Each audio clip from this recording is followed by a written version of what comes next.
అండి. మేము రాస్తాం కానీ మాట్లాడడం అనేది చాలా తక్కువ. కానీ ఇప్పుడు ఇంతమంది మహిళలను చూసిన తర్వాత నాకు ధైర్యం వచ్చింది మాట్లాడాలి మనం కూడా అని. అయితే ఇప్పుడు చట్టసభలలో మహిళా రిజర్వేషన్లు అంటున్నారు. మనము స్వాతంత్రానికన్నా ముందు చూసుకున్నా లేకపోతే స్వాతంత్రం తర్వాత చూసుకున్నా చట్టసభల్లో మహిళల సంఖ్య చాలా ఎక్కువ ఉంది.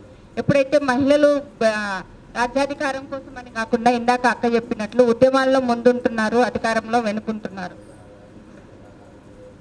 అయితే నాదొక డిమాండ్ చెప్దాం అనుకున్నాను. ఏంటంటే ఇప్పుడు స్థానిక సంస్థలలో 50% ఎలాగో ఉమెన్ ఉన్నారు, కానీ ఎప్పుడైతే నామినేటెడ్ పోస్టులు అనేటివి వస్తున్నాయో దాంట్లో మాత్రం ప్రభుత్వం మహిళలకు సరైన స్థానం ఇవ్వటం లేదు. ఇక్కడ చూస్తే అన్ని క్యాస్ట్ల వాళ్ళలో కూడా మంచి పోరాటం చేసిన మహిళలు ఉన్నారు.